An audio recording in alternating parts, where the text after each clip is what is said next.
forteresse, ce sont les paysans. Les paysans, ils doivent une redevance au seigneur. Donc on va voir quel type de redevance ils doivent donner.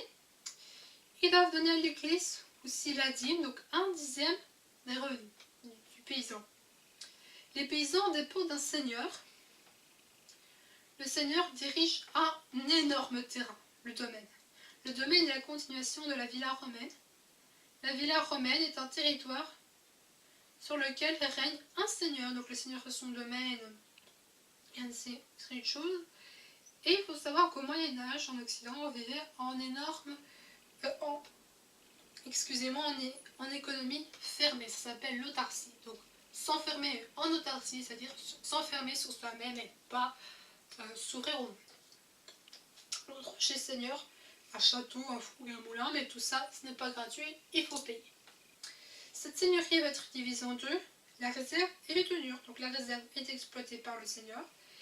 Et les séries d'infrastructures, comme je l'ai dit, le four, le moulin, les champs, la forêt, tout est au seigneur. Le seigneur va avoir des domestiques et des paysans qui vont travailler pour lui. L'autre partie du domaine, ce sont les tenures. Ce sont des terrains qui sont attribués aux paysans.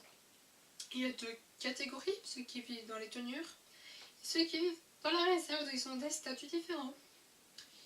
Les paysans qui vivent dans les tenures doivent payer un loyer au seigneur pour qu'ils puissent utiliser cette terre.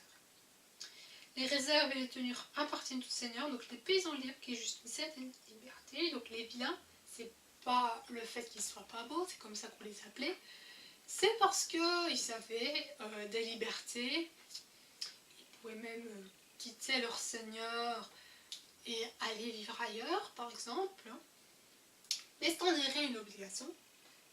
Ils peuvent se marier, ils peuvent circuler où ils veulent, ils peuvent quitter la villa.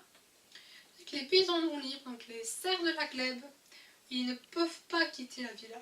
Ils sont attachés à la terre, ils font partie du domaine agricole, ils appartiennent au seigneur et le seigneur a tous les droits sur les serfs. Donc il peut les battre mais pas les tuer, il peut s'en séparer, les vendre même, séparer les enfants de leur mère, donc on est serré par le sein de la mère, et quand le seigneur décide de séparer les enfants de la mère, il a tout à fait le droit, il le fait, voilà. Personne n'a le droit de contester son autorité. Un cens est un impôt que doit le paysan au seigneur, donc le cens peut être versé soit en argent, en corvée ou en nature. La corvée effectue un travail, par exemple, les fossés du château, c'est pour ça qu'on dit, alors j'ai plein de corvées, ça veut dire qu'on a plein de choses à faire. Nature, donc c'est de la nourriture. Par exemple, des poules, si le paysan a une vingtaine de poules, ben, il va en donner 10, voilà. C'est le seigneur qui décide comment le paysan doit payer son loyer. Donc des redevances, ce sont des impôts donnés au seigneur par les paysans. Elles interviennent dans des cas précis, corvée, champard, cens, fort mariage, c'est ce que le paysan doit payer. Champard, une partie de la récolte que doit donner le paysan au seigneur. Le fort mariage, un paysan doit verser au seigneur une somme afin qu'il puisse se marier. Mortement, droit d'héritage payé par un paysan. Le ton-lieu, donc c'est une taxe sur la marchandise et ça va durer longtemps, donc jusqu'à la Révolution. Banalité, donc l'usage obligatoire du four, du moulin, de la brasserie par le paysan. Pour faire du pain, le paysan doit utiliser le moulin de son seigneur et payer une certaine somme. Ça rigole pas. Le seigneur a des espions partout. Si ils surprennent le paysan qui n'utilise pas le four de son seigneur, il peut être soit battu, soit envoyé en prison. La taille, taxe prélevée par le seigneur en vertu du droit de ban, est importante. Le péage, aujourd'hui il y a des péages, on en trouve un peu partout. Droit de passage doit payer le paysan, donc on doit payer le droit de passage aussi de nos jours. La dîme, comme je l'ai dit, c'est une taxe que doit le paysan à l'église. Mais il n'y a pas que la dîme. Il y a aussi les dons que font de nombreux seigneurs à l'église. C'est pour ça que l'église était riche à cette époque. Alors, avez-vous déjà entendu parler d'une expression taillable et corvéable à merci? Il s'agit des paysans. Ça veut dire que le Seigneur a le droit de presser le paysan comme un citron, si j'ose dire, et ne pas lui donner assez de liberté, ce qui est un peu inacceptable. L'habit fonctionne comme la seigneurie. Le paysan doit une journée de corvée, soit au seigneur ou à l'église. Donc,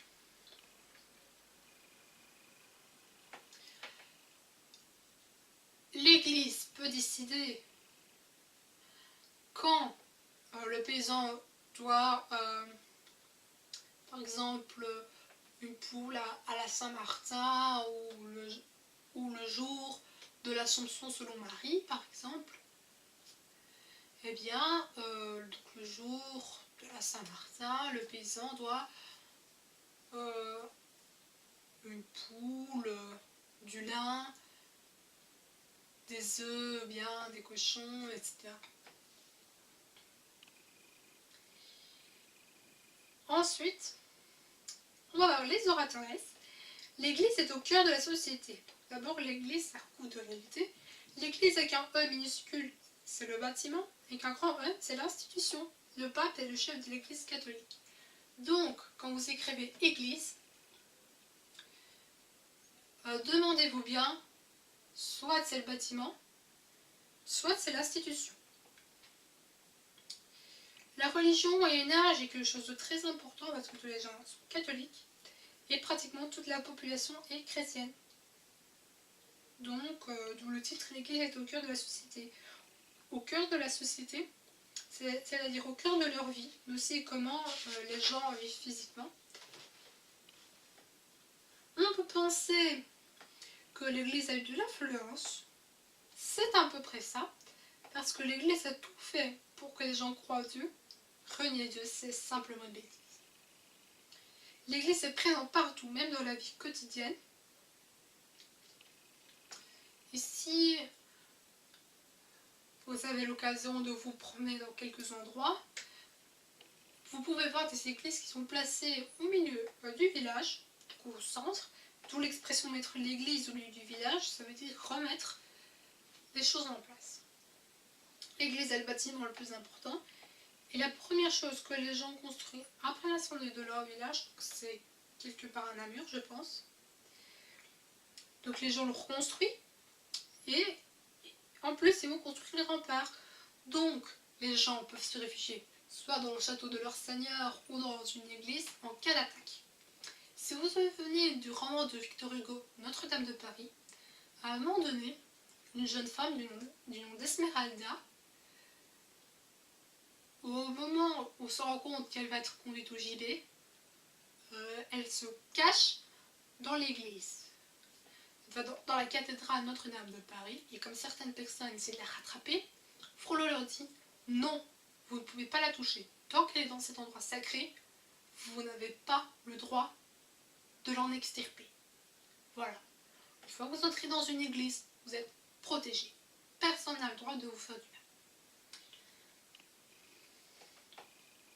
L'église est présente dans la vie des hommes tout au long de leur vie au Moyen-Âge. Quand l'enfant est né, il faut le faire baptiser, donc c'est le sacrement du baptême. S'il meurt avant d'avoir le baptême, il ne va pas au paradis, il ne va pas en enfer, mais il va aller dans un endroit qui se situe entre les deux parties. Voilà. Quand une personne baptisée meurt, elle reçoit l'extrême onction. Dans la cérémonie vassalique, donc le vassal prête serment sur la Bible et les reliques. Dans le chapitre sur le commerce, on verra que la population a un saint patron ou une sainte patronne. L'église est très importante dans la vie du village. L'église est riche car elle prélève la dîme des paysans et des dons de la part de nombreux seigneurs. Pourquoi, me demanderez-vous? Eh bien, parce que les seigneurs espèrent ne plus avoir de péché, donc aller plus vite au paradis. Et encore, l'église va s'enrichir par excès en proposant la vente des indulgences. Donc,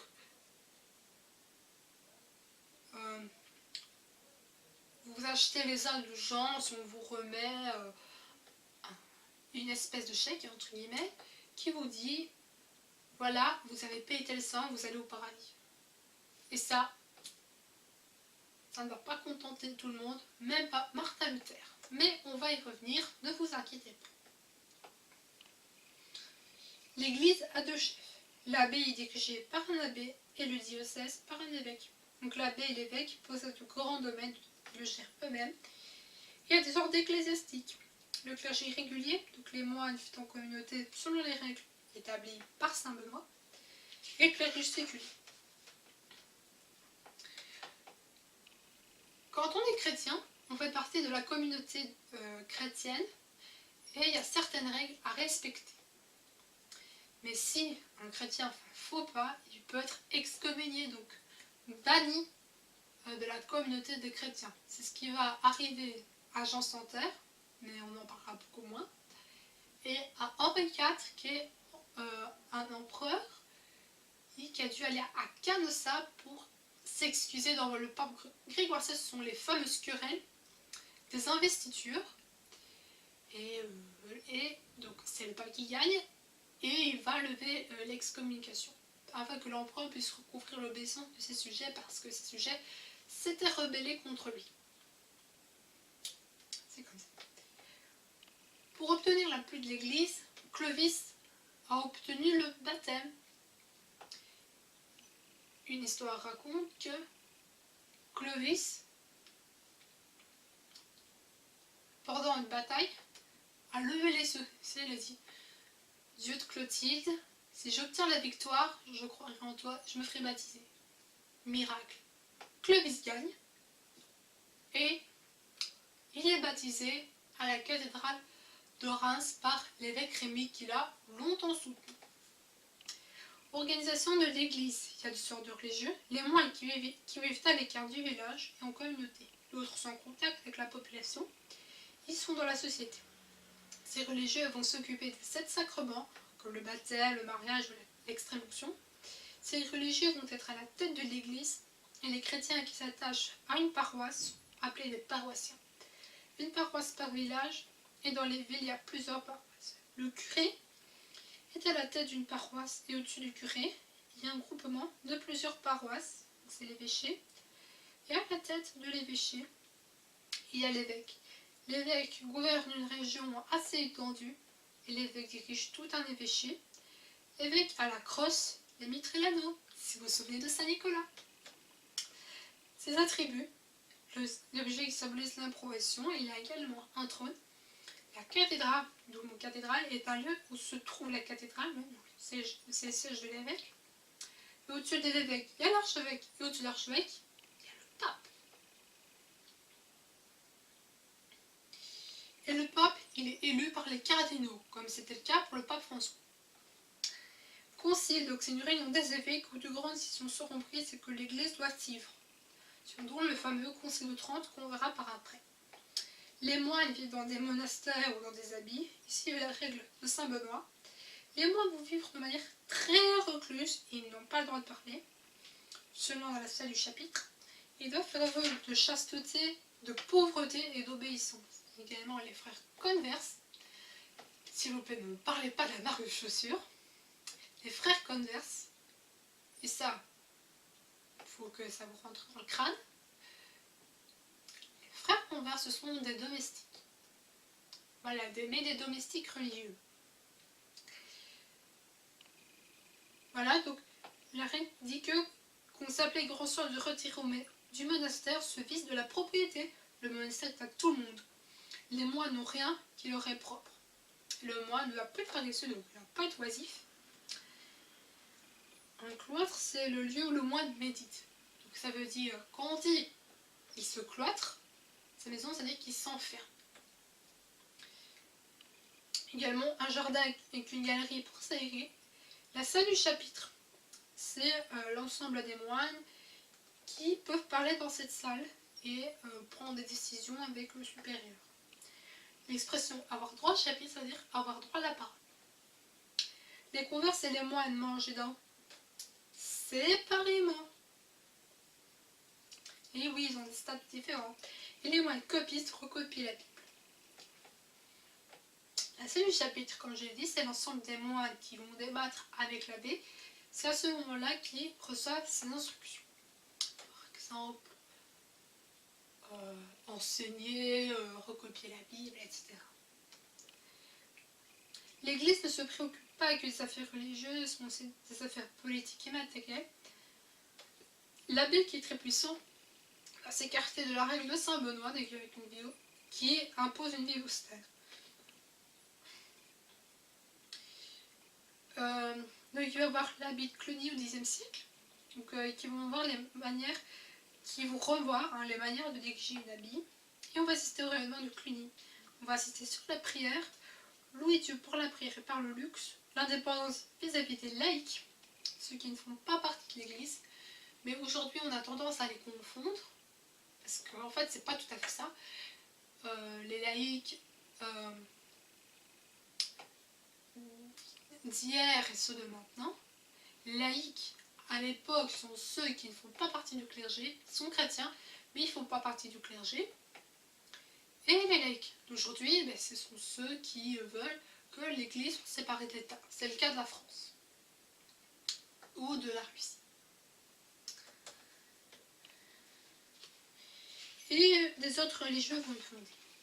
Et les cadets vont être religieux parce que les cadets qui n'ont pas droit à l'héritage ni à l'adoubement, ils vont être religieux.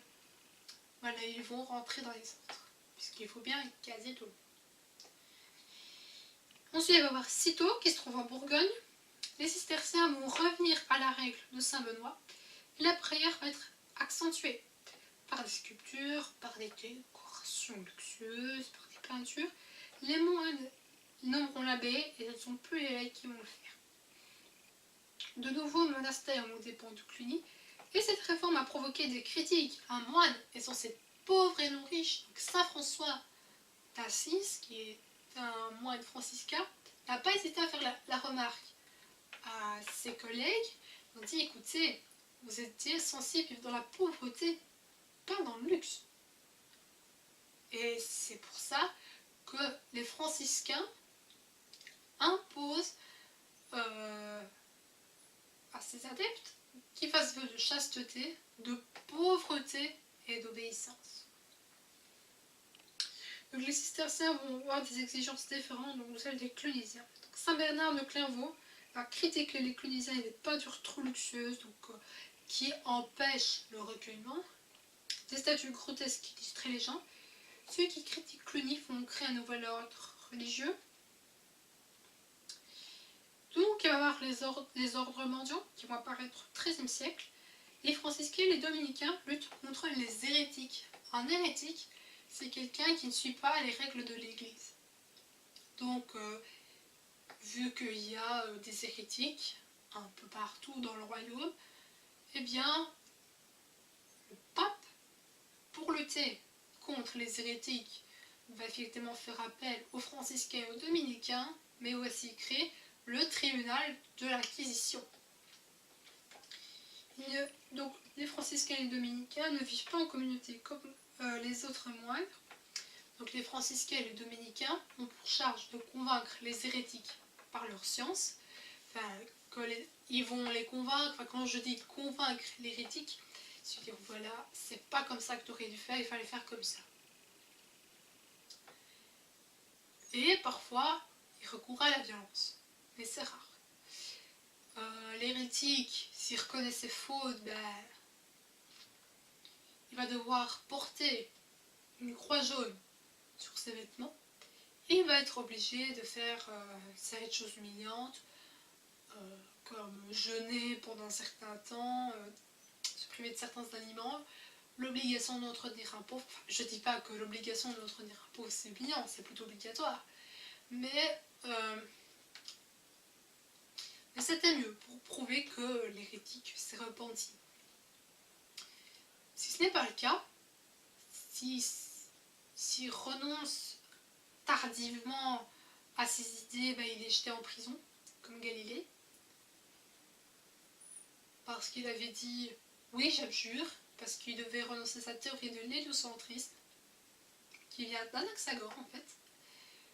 Mais après, il lance cette célèbre phrase, et pourtant il tourne, ce qui signifie qu'il est tombé en relapse.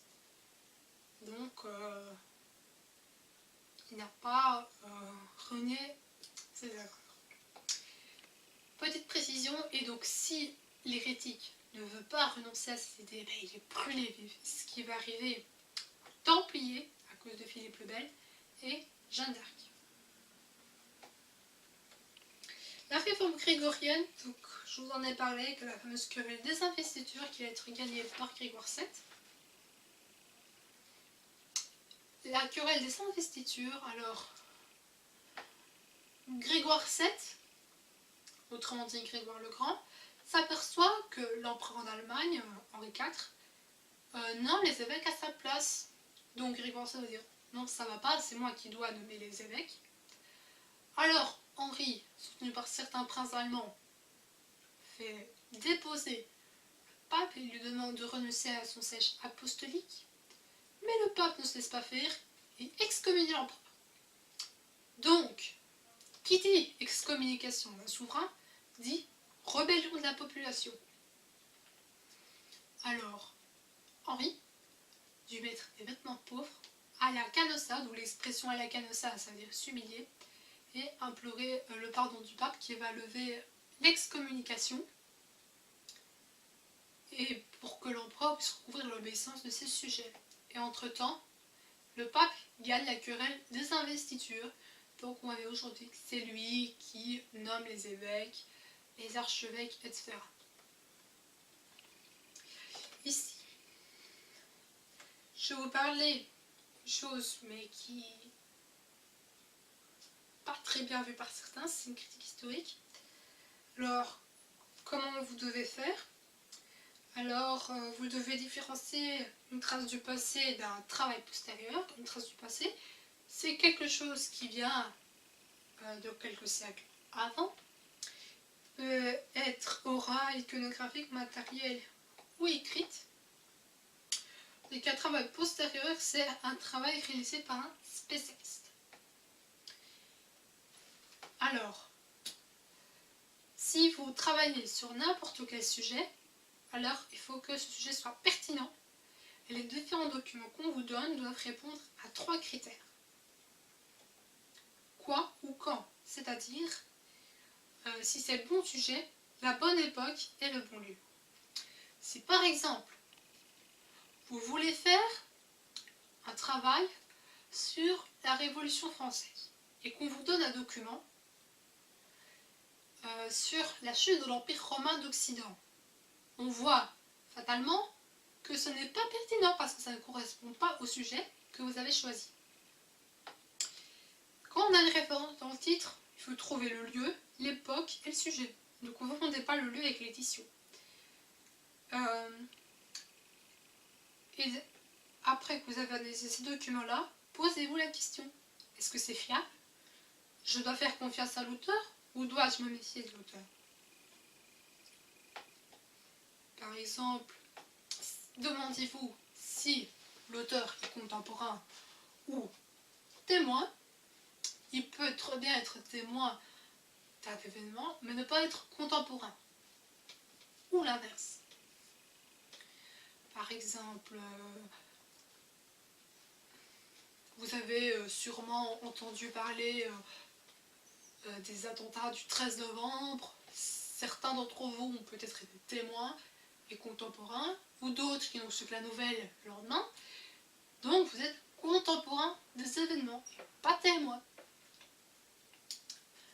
Mais c'est un petit exemple pour que vous puissiez faire mieux l'analyse de documents ou d'événements qui se sont passés chez vous par exemple. Voilà, voilà. Ensuite, on va voir ici que les conditions du paysan qui sont très très dures vont s'améliorer Par exemple, la population va augmenter, parce que d'abord, à cause de la famine, de la mortalité infantile, la population diminuait, même à cause des guerres. Mais maintenant que la paix est revenue, la population réaugmente, mais l'endroit devient bien trop petit. Alors, les paysans, pour ne pas perdre de temps, ils choisissent un endroit propice, qui vont défricher, donc débarrasser un endroit de certains arbres ou de certains buissons. Ou bien c'est sur la demande d'un seigneur ou d'un religieux qui choisit pour un endroit propice où ils pourront défricher et mettre l'endroit qu'ils ont choisi en culture. Donc le paysan va accepter et va faire un assolement triennal, parce qu'avant il faisait un assolement biennal. Donc pendant un certain temps, dans une première partie de son terrain, il avait du blé, la deuxième partie il laissait en jachère, donc il faut laisser la terre en repos pour ne pas l'épuiser.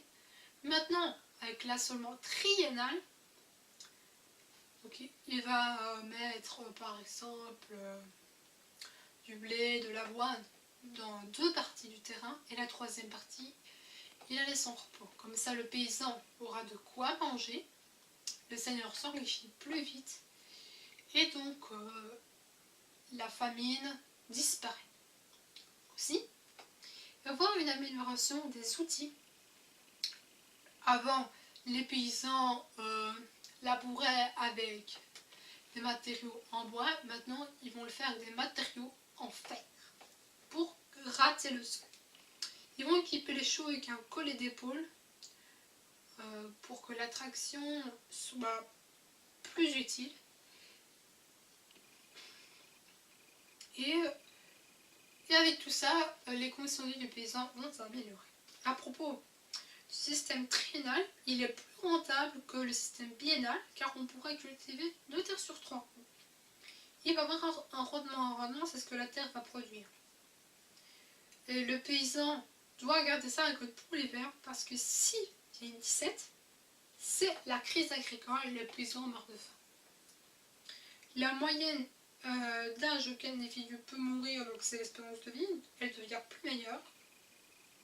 L'augmentation de la population aura des répercussions à long terme, donc c'est le concept de croissance. Une village étant trop petit, on va défricher. Le seigneur ou l'abbé désigne l'endroit idéal pour défricher. Il va recevoir plus d'argent et les paysans auront plus de travaux.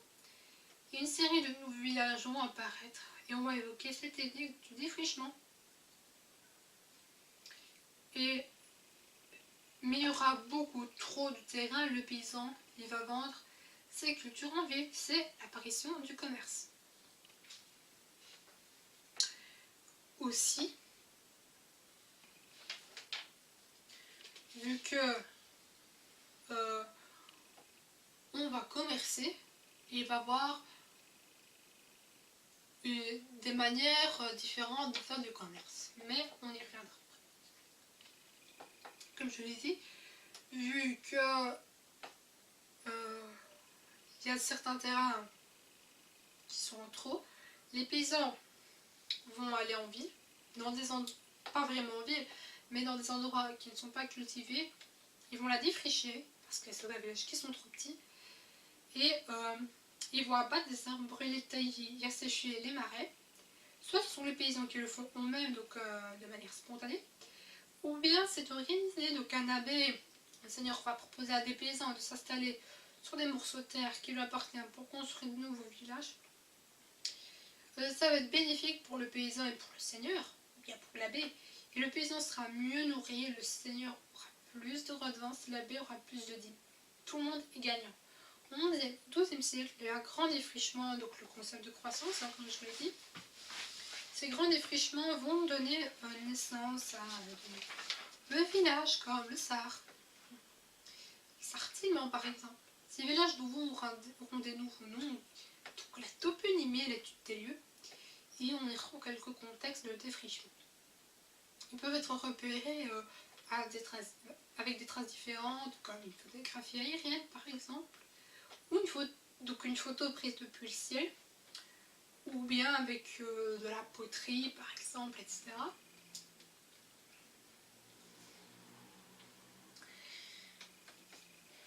Et donc,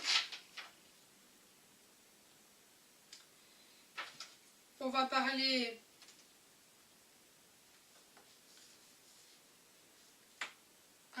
un petit peu de l'habit. L'habit est un centre économique, artistique et religieux. Parce que quand on dit religieux, c'est l'église, la chapelle. Agricole, il y a des étables, il y a des vignes, il y a des champs. Et artistique, il y a l'arborium, les bibliothèques. Les moines copistes recopiaient la Bible.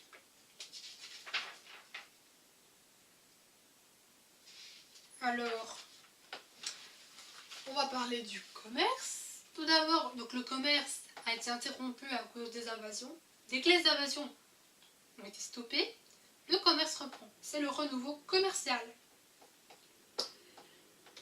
Cependant, les marchands qui ont peur de se faire dévaliser en route ont trouvé un moyen pour ne pas se balader avec de l'argent en route, parce que ça peut être dangereux, il y a des brigands partout.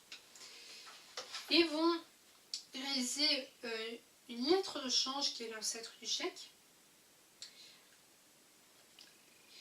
Et donc,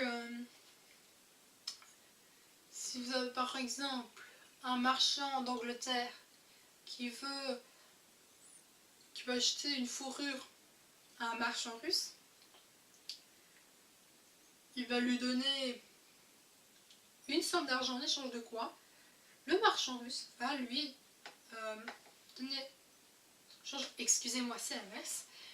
Donc, le marchand russe va donner à un banquier la lettre de change qu'il a reçue, et après de coup, il va lui donner la somme réclamée.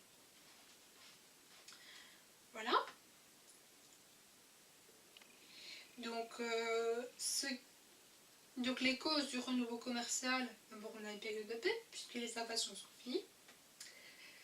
Les moyens de transport vont se développer, donc on va utiliser le fer pour les chevaux qui vont les faire à cheval, mais aussi pour le transport, et cela favorisera les échanges. Les animaux vont pouvoir faire plus de kilomètres. Au niveau de la navigation, on va utiliser le gouvernail, les tambours et la boussole qui vient des Chinois. Les monnaies vont être également utilisées, mais seulement dans les seigneuries. Mais seulement, comme elle a une très faible valeur, elle va être supplantée par la monnaie royale. Et donc, il y aura un grand commerce, donc au niveau international, qui va se mettre en place, et les marchands venus d'Europe du Nord vont rencontrer des marchands venus du Sud et échanger des produits. Il y a le problème de l'argent qu'il faut transporter pour payer, donc pour éviter de se faire dévaliser. Les marchands ont imaginé un petit système. Le premier banquier va recevoir de l'argent d'un premier marchand, par exemple de Bruges, qui va lui donner une telle somme d'argent, et il va donner la lettre au marchand de Venise, c'est ce que j'ai oublié de dire, c'est ma faute, excusez-moi. Le marchand de Venise va donner sa lettre au deuxième banquier, tiré, qui est l'associé du tireur, qui va lui donner la somme exigée. Et à savoir que les deux banquiers travaillent ensemble. Et donc cela évite de se faire dévaliser en route. Cause militaire. Les Arabes vont voir le monopole de la Méditerranée et occuper l'Afrique du Nord et vont passer par l'Espagne. Ils vont faire des incursions en France, donc ils vont être stoppés à Poitiers, et en Italie. Ils s'occuperont seulement de la Sicile. Et les chrétiens les en chasseront, c'est la fameuse reconquista en espagnol, la reconquête. Les musulmans vont être chassés du littoral méditerranéen, mais certains vont rester en Espagne. Les Italiens vont redominer le littoral. Pourquoi je dis que les Arabes vont rester en Espagne? Parce qu'il faudra attendre l'arrivée sur le trône de Isabelle de Castille et Ferdinand d'Aragon, surnommés les rois catholiques, pour que l'Espagne soit définitivement libérée de l'occupation arabe. Les Arabes vont toujours tenir le commerce des épices qui viennent de Chine et d'Inde, et il faut les amener vers le port, donc ils le font caravane, c'est parti. Une fois qu'ils arrivaient au port, ils vont être acheminés à travers la Méditerranée et débarquer dans les ports. Donc les Italiens, dans les ports italiens ou d'autres. Et les Italiens auront le monopole. Les échanges vont être favorisés grâce à la Reconquista. Les croisades, vont avoir également une influence sur le commerce. Quand les chrétiens sont partis libérer le tombeau du Christ à Jérusalem, les musulmans qui ont occupé Jérusalem avaient défendu aux chrétiens de se recueillir sur la tombe du Christ. Évidemment, le pape va pas être content. Urbain II, je précise. Il va organiser ces expéditions militaires pour libérer le tombeau du Christ. À partir de la deuxième croisade, par la voie maritime, les bateaux vont amener des croisés, les déposants en Palestine revenir avec des marchandises. C'est ce qui favorise les échanges.